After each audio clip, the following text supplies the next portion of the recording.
Dion Fortune. Magia aplicada. 1. El sendero oculto. La vía mística, que conduce a la unión con Dios, es tan conocida que con frecuencia se olvida que existe otro sendero, que sigue aparentemente una ruta del todo distinta, pero que, al final, lleva al mismo objetivo.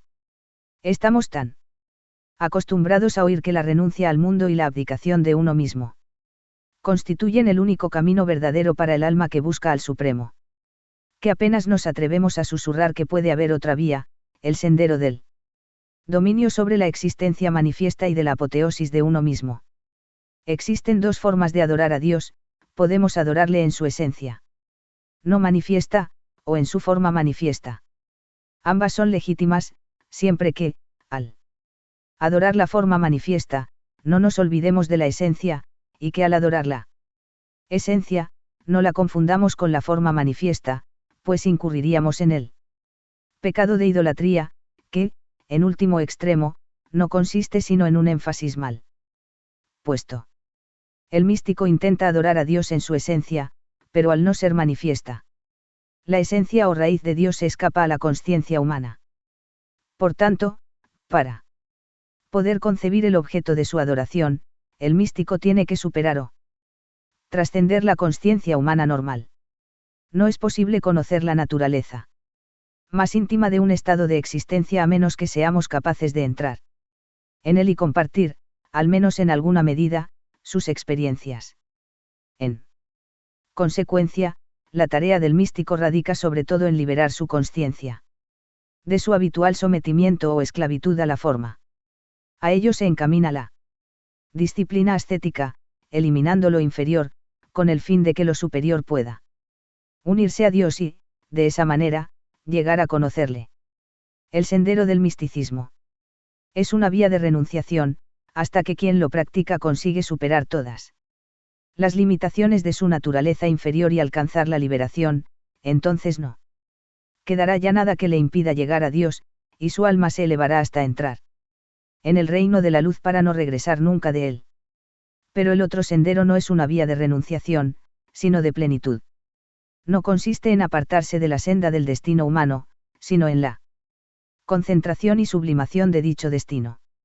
Un alma que emprenda dicho sendero vivirá sus propias experiencias en todas sus fases y aspectos de la existencia manifiesta, y las equilibrará, las espiritualizará y las absorberá en su esencia. El objetivo de quienes siguen este sendero es lograr un dominio completo de todos y cada uno de los aspectos de la vida creada.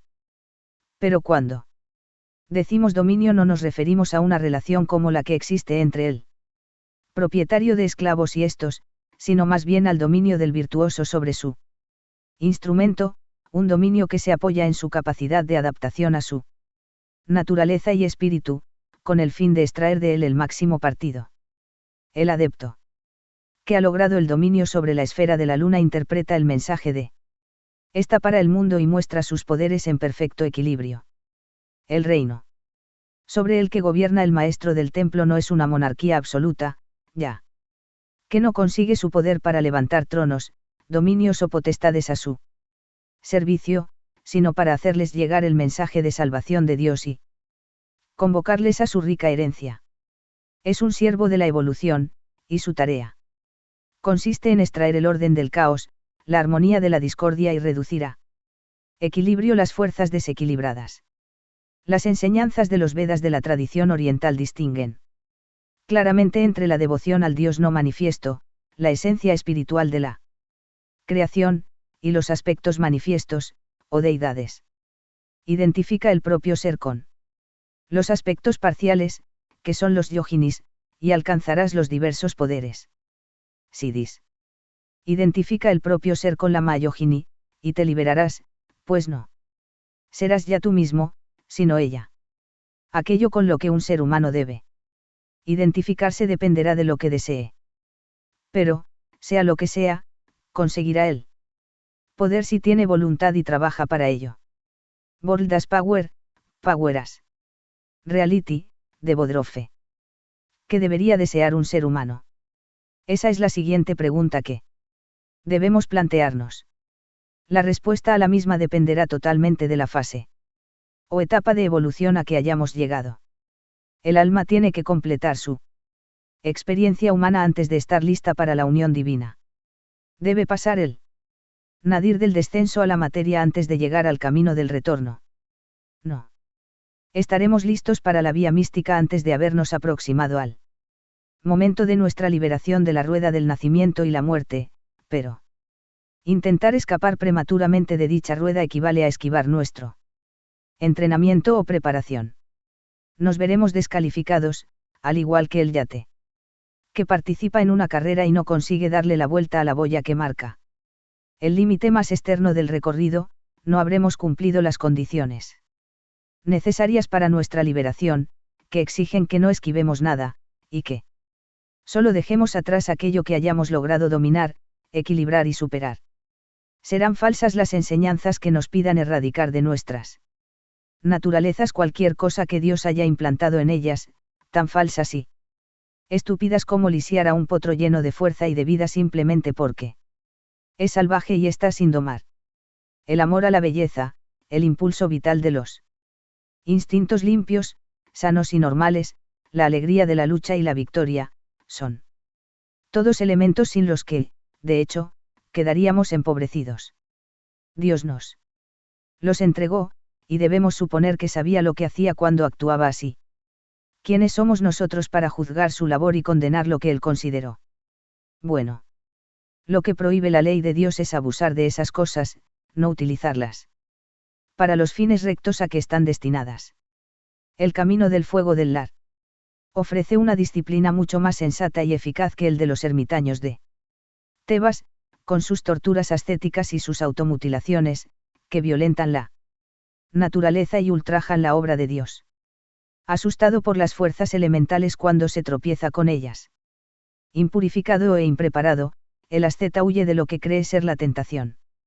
Pero resulta mucho más prudente equilibrar las fuerzas enfrentadas en nuestra propia naturaleza hasta que seamos capaces de manejar nuestros instintos desordenados y consigamos que tiren del carro del alma con el poder de sus incansables impulsos.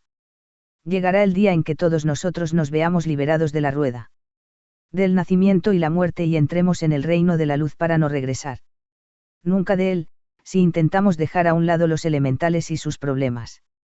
Antes de que amanezca ese día, estaremos dando un giro de timón antes de haberle dado la vuelta a la boya que marca nuestra ruta.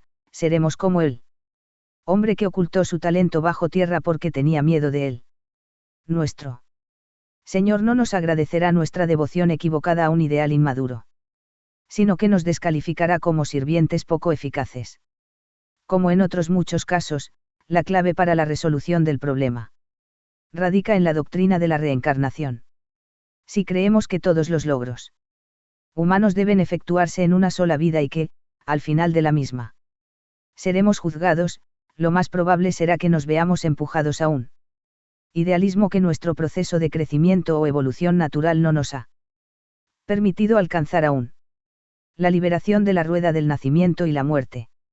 El abandono de la materia, la unión divina, son todas cosas que nos llegarán con el tiempo, pues el objetivo de la evolución es llevarnos hasta ellas, pero es posible que aún no haya llegado ese momento, y seríamos muy estúpidos si permitiésemos que otro, por avanzado que estuviese, juzgara por nosotros dónde nos encontramos en la escala evolutiva y decidiese cuál habría de ser nuestro paso o escalón siguiente.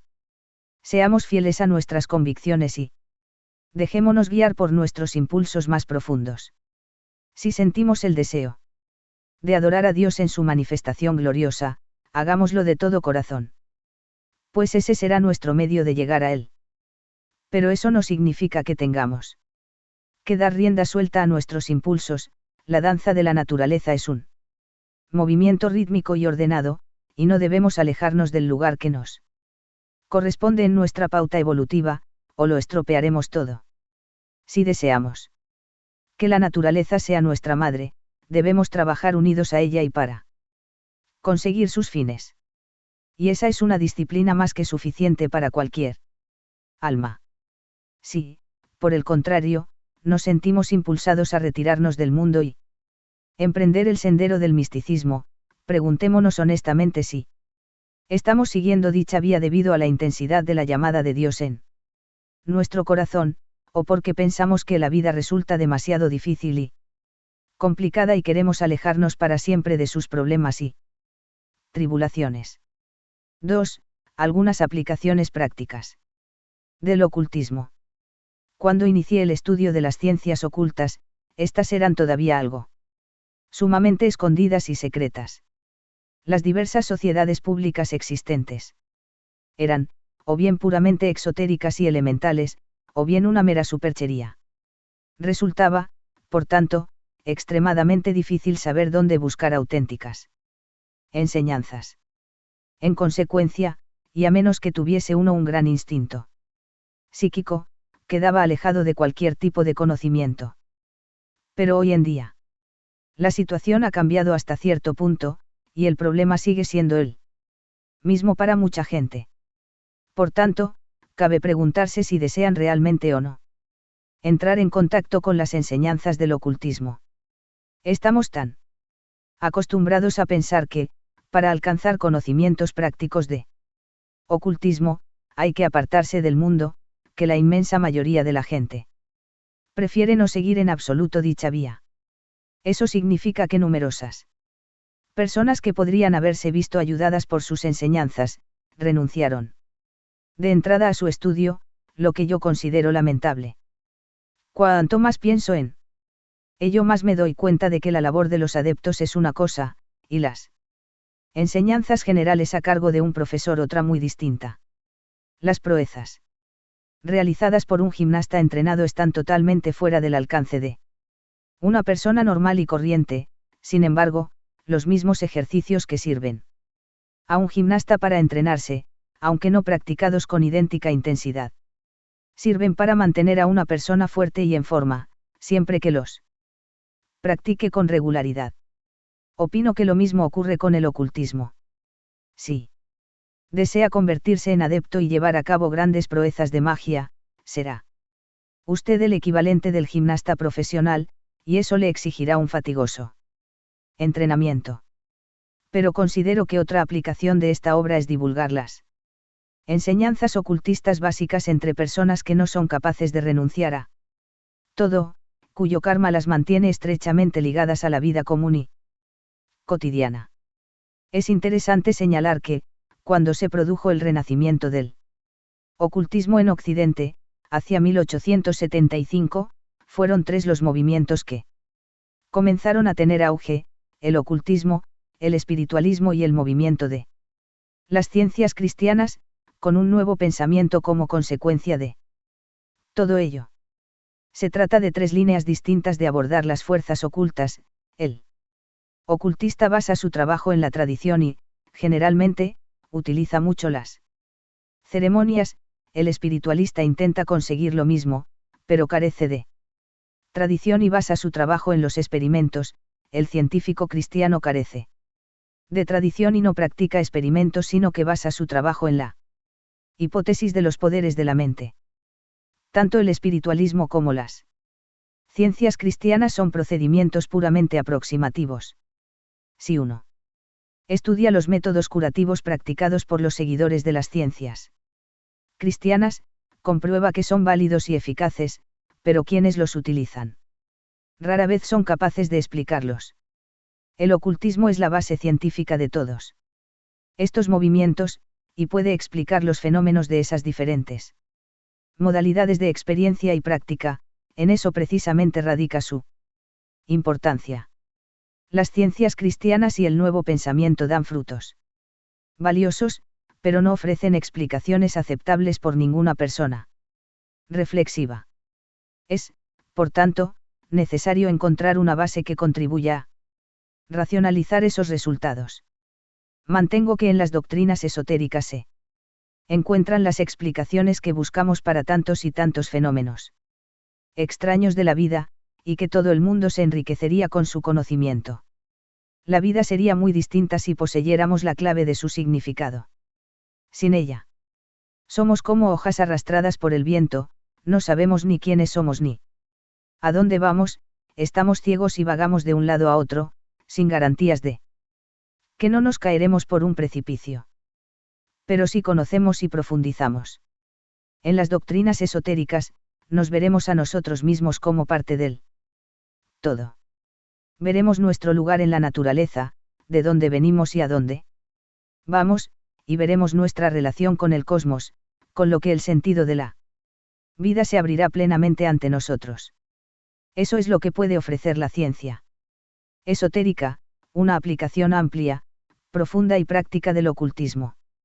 Mi experiencia con numerosos científicos esotéricos es la siguiente: realizan una especie de estudio intelectual del mismo, pero no lo aplican a problemas prácticos.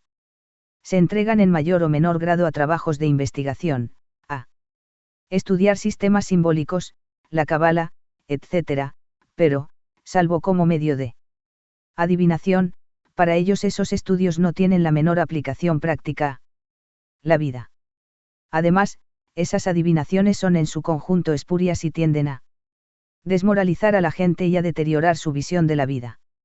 Si a una persona le va a ocurrir una cosa buena o mala en un futuro próximo, ¿de qué sirve decírselo? No obstante, pueden contribuir a encontrar una explicación de las cosas en una interpretación de la vida. Cuando estudiamos las enseñanzas esotéricas de la evolución, contemplamos cómo ante nosotros se abre una visión espectacular. Y, por supuesto, la creencia en la reencarnación va implícita en el ocultismo, como en la transferencia de pensamientos. Creo que en ella poseemos una de las enseñanzas más esclarecedoras que se puede ofrecer para iluminar los problemas de la vida. ¿Qué puede hacer un ser humano en una sola vida para ganarse el cielo o el infierno por toda la eternidad? Es evidente que la teoría de la reencarnación es mucho más razonable, con su idea de abandonar la vida y volver a ella, repitiendo el ciclo una y otra vez para conseguir más y más experiencia.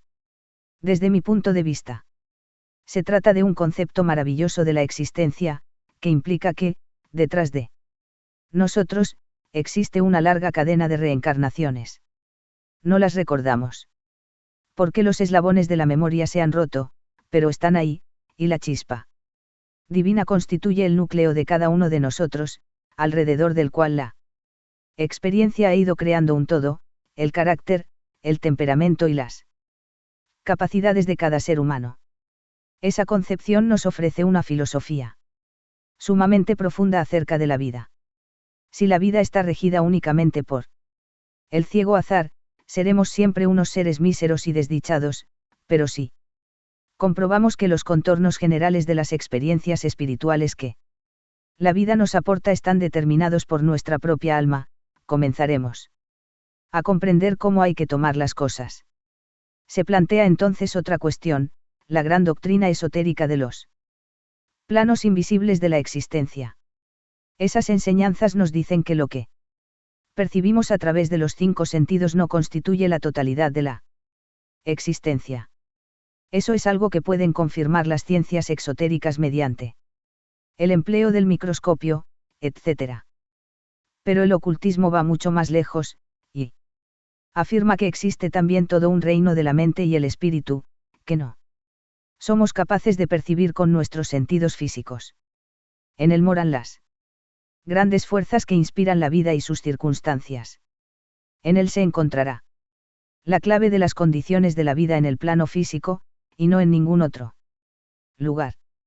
Individuos como Coe manipulan con éxito esas fuerzas invisibles. Si comprendemos estas condiciones, nos veremos liberados, seremos capaces de trabajar con esas fuerzas y manipularlas nosotros mismos. Pero solo podremos hacerlo dentro de límites definidos. Las ciencias cristianas no fijan límite alguno, pero si nos fijamos en los resultados que obtienen sus partidarios, comprobaremos que esos límites existen realmente. Hay cosas con las cuales no es prudente mezclarse. El ocultista no intenta dominar la naturaleza, sino alcanzar la armonía con esas grandes fuerzas cósmicas y colaborar con ellas. Se puede ver un ejemplo de ello si se contemplan las gabarras que navegan por el Támesis, y que se aprovechan de la subida de la marea. Sus tripulantes hacen uso de su conocimiento de las mareas, y el río pone el resto. En nuestra vida, deberíamos hacer gala de esa misma sabiduría y conocimiento. Deberíamos comprender las leyes naturales de lo no visto, pues se trata de leyes naturales, y no hay en ellas nada falso ni artificioso. Si las entendemos, podremos conseguir que la vida sea completamente diferente. Existen, por supuesto, determinadas condiciones que deberemos aceptar, y que son fruto del karma, pero no deseo que mis lectores acepten la idea de karma de la forma cruda y sin matices con que algunas veces se expone. No se trata de una cuestión de ojo por ojo, diente por diente, que, si le robas a uno en esta vida, esa misma persona te robará a ti en la siguiente. No es así de sencillo. Significa que hay algo en tu naturaleza que debe ser asumido y modificado antes de alcanzar la armonía. En la medida en que ese factor concreto esté en tu naturaleza, provocará un tipo parecido de problema o desgracia en tu vida. Los errores intencionados, el hacer deliberadamente el mal, suelen ser castigados en vidas futuras. Es posible que no en esta. Todos nosotros hemos visto cómo los malos medran y viven felizmente sin que les pase nada, pero las repercusiones de un acto malvado continúan, le son anotadas a uno en su cuenta y, antes o después, tendrá que pagar por ellas. Sin embargo, el pago es siempre en valores espirituales. Aprendes que tienes que llevar a cabo determinados ajustes, y una vez que lo has hecho la presión desaparece y estás libre. De ese modo, poco a poco, vamos consiguiendo carácter y equilibrio. Obtenemos nuestra libertad aprendiendo las lecciones que la vida nos impone. Y si nos negamos a hacerlo, éstas se hacen cada vez más y más drásticas. Cuando la gente ha alcanzado un determinado grado de desarrollo, se vuelve más sensible y posee mayor fuerza espiritual, con lo que sus problemas se agudizan. El alma puede haber decidido seguir avanzando rápidamente y hacer frente en forma concentrada al karma que le resta. Los problemas parecen acumularse entonces sobre ella, y, asumiéndolos, el alma se purifica. Con lo que, en su siguiente reencarnación, empezará ya libre de ellos. Una sola encarnación no basta para ofrecernos una clave, y nos deja solo con la sensación de injusticia. No obstante, si somos capaces de contemplar la evolución de nuestras vidas anteriores, veremos las cosas de manera completamente distinta. Deberíamos estudiar siempre la realidad a la luz de al menos 3 vidas. Y también en ese plazo podremos conseguir nuestros propósitos. Estamos fijando ahora las condiciones de nuestra vida siguiente. Aunque, en el presente, debemos hacernos cargo de todo o parte del karma que nos restó de la anterior. Algunas personas dicen, la vida es tan dura que con una sola basta. Pero hay otra manera de ver las cosas. Si comparamos nuestros problemas y tribulaciones con los largos eones de todas nuestras vidas, se nos aparecerán con proporciones diferentes. El alma experimenta una gran sensación de libertad cuando se da cuenta de que el yo continúa, y de que esta vida o encarnación es solo un incidente en su carrera. No podemos conceder a nadie esa libertad limitándonos a explicarle las bases lógicas de la misma, pero sí la comprensión súbita de que ha habido algo antes, lo que provoca una notable alteración en los valores por los que se rige su vida.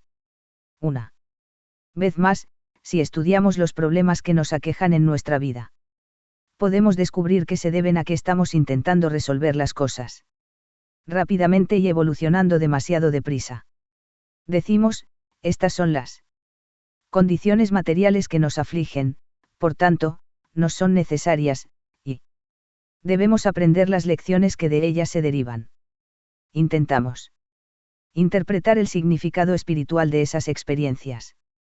Desarrollamos nuestras almas meditando sobre las mismas. Cuando el alma ha adquirido esa cualidad o aprendido la lección que tenía que aprender, la carga kármica desaparece. Cuando la gente se enfrenta con las condiciones materiales de su vida, no cambia hasta verse libres de ellas. Creemos que seríamos felices de cambiar determinadas cosas, pero no, las condiciones están dentro de nosotros mismos, y aunque las hiciéramos desaparecer, eso solo serviría para provocar otras similares. Mientras trabajaba en una clínica para enfermos nerviosos 6. Como ocurría una y otra vez.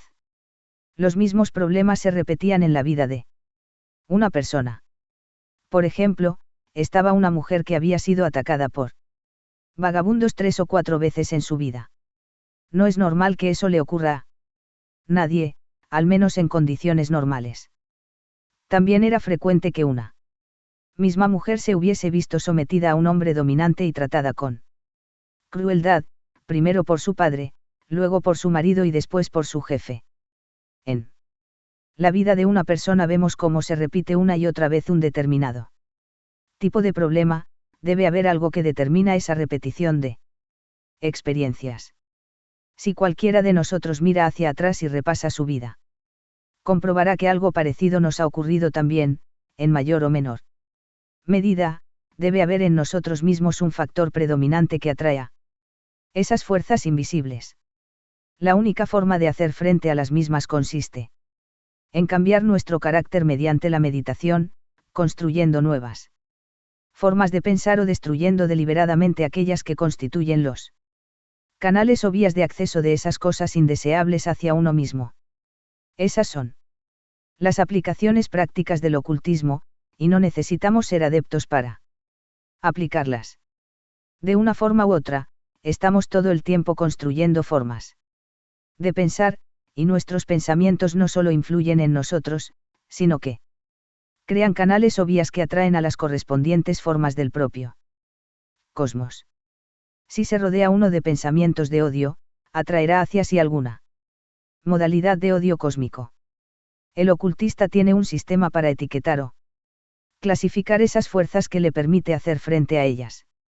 Encontramos un sistema de ese tipo en el árbol cabalístico de la vida, y las creencias en que se basa pueden resultar enormemente valiosas en la vida, pues nos enseñan el enorme poder de la mente, los límites estrictos dentro de los cuales funciona y lo que podemos hacer con él. Esas doctrinas deberían suscitar cada vez más y más reflexiones. La sociedad teosófica ha realizado una gran labor en este sentido, pero ha tenido sobre todo atractivo para los heterodoxos y los rebeldes. Eso representa una gran pérdida, ya que tales enseñanzas deberían ser presentadas de manera que no asusten o echen atrás a las mentes entrenadas, indispensables para la práctica de la ciencia pura. La física moderna se aproxima cada vez más a las enseñanzas ocultistas. Las cosas que dijo Madame Blavatsky, y que le valieron que se rieran y burlasen de ella, están convirtiéndose en el momento actual en uno de los campos más interesantes de la física pura. Y hay importantes aplicaciones de todas esas cosas aún por extraer. Deberían aplicarse a la sociología, a la dirección de los centros penitenciarios, y para enfermos mentales, en los que las formas de pensar viciadas o deformadas contaminan a quienes trabajan en ellos, a menos que sean neutralizadas. También podemos plantearnos sus aplicaciones prácticas a la medicina, de la que posee las auténticas claves. Si consideramos al ser humano como solo cuerpo, llegaremos a resultados muy poco satisfactorios. Lo mismo nos ocurrirá si adoptamos el punto de vista ortodoxo y lo consideramos solo como espíritu, y en ninguno de ambos casos estaremos haciéndole justicia. La autointoxicación y el pecado son dos cosas completamente distintas. El ser humano es sumamente complejo, y hay que tratarle como tal, se debe discernir en cuál nivel de los 4 básicos de que se compone nace el problema. Las fuerzas vitales del nivel espiritual son las verdaderas claves de todo el problema, pero a través del intelecto y la capacidad de comprensión, esas fuerzas vitales son luego traducidas y descienden a los otros planos. Estas son algunas de las enseñanzas esotéricas de que puede beneficiarse todo el mundo. Creo que la necesidad de rodear de secreto el ocultismo pertenece más bien del pasado, aunque sigue siendo quizá necesario, en parte debido a que la mente de grupo es imprescindible para Determinadas modalidades de ocultismo práctico, y en parte porque debe ser conservado, no malgastado sin sentido como se hace generalmente con las cosas que son de dominio y conocimiento públicos. Finalmente, conviene salvaguardar a los individuos contra algunos prejuicios populares firmemente arraigados. En su libro sobre el Tíbet, Madame David Neel nos ha contado que, en dicho país, no existe misterio ni secreto alguno en relación con las enseñanzas de los lamas y de la sabiduría interior. Las únicas cosas que se mantiene en secreto son los métodos prácticos utilizados para formar a los adeptos. En sus obras, Madame David Neel nos ha ofrecido numerosas enseñanzas que son claves importantes para la comprensión de las doctrinas ocultistas. No hay ningún misterio acerca de dichas enseñanzas, sino solo acerca de los métodos prácticos, con los que personas malintencionadas podrían hacer mucho daño. Vemos, por tanto, que el trabajo práctico del ocultismo solo puede ser desempeñado por mentes preparadas y requiere un elevado grado de formación o entrenamiento. No obstante, los principios en que se basa pueden resultar de lo más valioso y exponerse libre y abiertamente. Para que sean conocidos, y cuanto más se haga, mejor para todo el mundo.